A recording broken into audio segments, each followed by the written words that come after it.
Hey guys, it's Bob Morielli here with the Tuning School, and on today's Tech Tuesday, we'll be interviewing Peter Treydte from the SEMA Garage. The SEMA Garage is like an advocate for the industry, and their job is to help you understand emissions compliance and EPA-related rules. So in this interview, we sat down with Peter after the 2016 SEMA Show annual compliance meeting, and we asked him questions pertinent to race shops. So if you're a shop owner and you primarily focus on race vehicles, or you happen to get a race vehicle in and you want to know, am I protected when I'm doing a custom tune on a race vehicle? This is the interview for you, so let's check it out.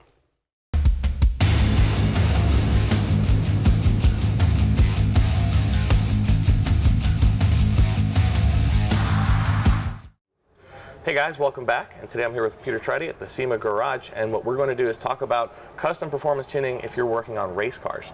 So Peter, what's the process look like for that?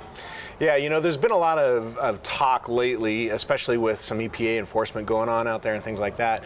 What is the definition of a race car, and how, you know, how am I affected if I'm working on a race car? Is EPA going to come knocking on my door? And you know, it is an important thing because, you know, there's been a lot of talk about using a disclaimer for your products that could be used on the street, right, but you call it racing use only. Sure.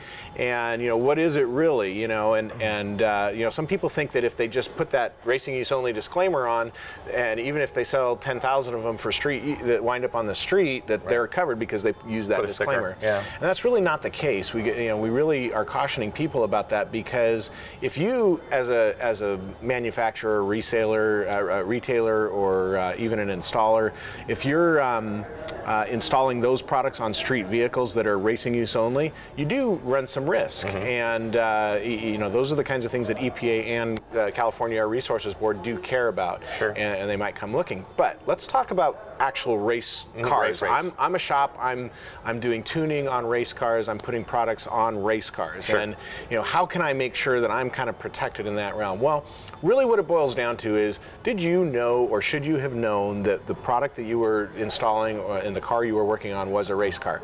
You know, and there's some easy ways to tell. I mean, you know, did the car roll in with license plates? Sure. Does it have you know, stickers, racing stickers on the door? Is it you know, modified in such a way that it would never be used on the street? You know, there's a lot of ways you can tell, hey, this is a race car. Sure. And you know, as a race tuning shop, if you're paying attention to that, you're maybe documenting with some photographs of the car, and you know, maybe even you know, talking to the owner of the vehicle and making sure that maybe they sign a document that says that it's used for racing purposes. Those are the kinds of things that you can do to at least show that you've done due diligence. What kind of racing do you do? Drag racing, road racing, just circle all that apply. And I mean, the real issue here is you want to make sure that you're not assuming that the vehicle is a race car, even though it's probably going to be used on the street. Sure. And that's really where the jeopardy comes. Yeah, that makes perfect sense. So kind of cover your butt in that way to make sure that everybody's happy. Yeah, I mean, you know, some of it's obvious. You can really tell when a vehicle's being used on the street versus on the racetrack. Sure, absolutely. Thanks for your time today, Peter. No problem. Appreciate it very much. All right, great talking to you. For more high-performance tuning knowledge, be sure to like us on Facebook and subscribe to our YouTube channel. And as always, stay tuned. Hey guys, hope you've enjoyed this interview. If you have any more questions, go ahead and reach out to the SEMA Garage at the contact information below. They can help you with emissions compliance information or getting your product EO certified.